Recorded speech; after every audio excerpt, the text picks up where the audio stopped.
ನಮಸ್ಕಾರ ಸ್ನೇಹಿತರೆ, ಈ ವಿಡಿಯೋದಲ್ಲಿ ಅಜೀರ್ಣಕ್ಕೆ ಕೆಲವೊಂದು ಗೃಹ ಚಿಕಿತ್ಸೆಗಳನ್ನು ತಿಳಿಸಿಕೊಡಲಿದ್ದೇವೆ.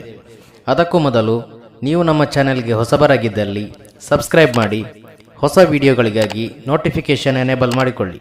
ಧನ್ಯವಾದಗಳು. ಸಕಲ ರೋಗಗಳಿಗೂ ಅಗ್ನಿಮಾಂದ್ಯವೇ ಮೂಲವೆಂದು ಆಯುರ್ವೇದ ಸಂಹಿತೆಗಳು ಹೇಳುತ್ತವೆ.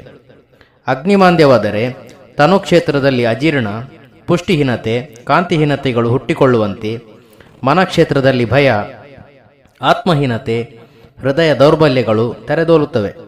ಏಕೆಂದರೆ ಅಗ್ನಿಪ್ರಧಾನವಾದ ಪಿತ್ತವು ಪಾಚನ, ದೃಷ್ಟಿ, ಹಸಿವು, ಬಾಯಾರಿಕೆ, ರುಚಿ, ಕಾಂತಿ, ಮೇಧಾವಿತ್ವ, ಬುದ್ಧಿ, ಶೌರ್ಯ, ಮಾರ್ಧವತೆಗಳನ್ನು ತನುಮನಗಳಿಗೆ ಕೊಡುವುದೆಂದು ವಾಗ್ಭಟರು ಹೇಳುತ್ತಾರೆ.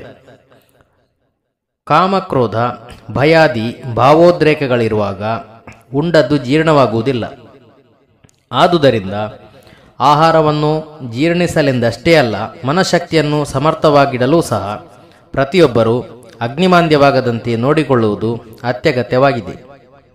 ಅಜೀರ್ಣಕ್ಕೆ ಚಿಕಿತ್ಸೆ: 1 ಚಮಚ ಶುಂಠಿ ರಸ ಮತ್ತು 1 ಟೀ ಚಮಚ ನಿಂಬೆ ರಸ ಇವನ್ನು 1 ಬಾಟಲಿ ಸೋಡಾದೊಳಗೆ ಸೇರಿಸಿ ಕುಡಿಯುವುದು.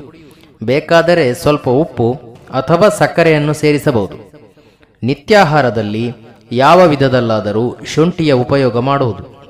ಚೆನ್ನಾಗಿ ನುರುಕಿ ಪುಡಿ ಮಾಡಿದ ಮೆಣಸಿನ ಪುಡಿಯನ್ನು ಶುಂಠಿಯ ರಸದಲ್ಲಿ ಸೇವಿಸುವುದರಿಂದ ಅಜೀರ್ಣವು ನಿವಾರಣೆಯಾಗುತ್ತದೆ. ಸ್ವಲ್ಪ ಓಮ ಅಥವಾ ಅದರ ಕಷಾಯವನ್ನು ಸೇವಿಸುವುದು. ಸುಟ್ಟ ಈರುಳ್ಳಿಯನ್ನಾಗಲಿ ಬೆಳ್ಳುಳ್ಳಿಯನ್ನಾಗಲಿ ಸೇವಿಸುವುದು. ಹಸಿ ಮೂಲಂಗಿಯ ಹೋಳುಗಳಿಗೆ ಕಾಳುಮೆಣಸಿನ ಪುಡಿ, ನಿಂಬೆ ರಸ, ಅಡುಗೆ ಉಪ್ಪು ಸೇರಿಸಿ ಸೇವಿಸುವುದು. ಪ್ರತಿದಿನ ರಾತ್ರಿ ಮಲಗುವುದಕ್ಕೆ ಮುಂಚೆ ಸಿಪ್ಪೆ ಸಹಿತವಾದ 1 ಏಲಕ್ಕಿಯನ್ನು ಕಳಿತ ಬಾಳೆಹಣ್ಣಿನೊಂದಿಗೆ ಸೇವಿಸುವುದು. ಸ್ವಲ್ಪ ನೀರಿಗೆ 1 ಟೀ ಚಮಚ ನಿಂಬೆ ರಸ ಮತ್ತು 1 ಚಿಟಿಕೆ ಅಡುಗೆ ಸೋಡಾ ಬೆರೆಸಿ ಸೇವಿಸುವುದು. ವರ್ಷಗಟ್ಟಲೆ ಅಜೀರ್ಣದಿಂದ ಬಳಲುತ್ತಿರುವುದಕ್ಕೆ ವ್ಯಾಯಾಮದ ಅಭಾವವೇ ಪ್ರಮುಖ ಕಾರಣ. ಅಜೀರ್ಣ ರೋಗವನ್ನು ಶಾಶ್ವತವಾಗಿ ಗುಣಪಡಿಸಿಕೊಳ್ಳಲು ವ್ಯಾಯಾಮ ಒಂದೇ ನಂಬಬಹುದಾದ ಉಪಾಯವಾಗಿದೆ.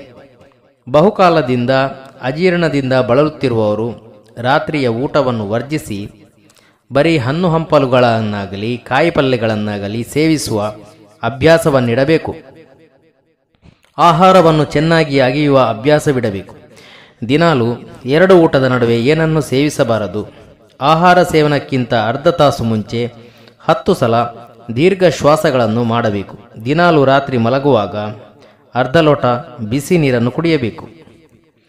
ಮೆಣಸು ಮತ್ತು ಬೆಳ್ಳುಳ್ಳಿಯಿಂದ ಚಟ್ನಿ ತಯಾರಿಸಿ ಊಟಕ್ಕೆ ಬಳಸುವುದರಿಂದ ಜೀರ್ಣಶಕ್ತಿ ಹೆಚ್ಚುವುದಲ್ಲದೆ ದೇಹಾರೋಗ್ಯವು ಉತ್ತಮಗೊಳ್ಳುವುದು. ಧನ್ಯವಾದಗಳು.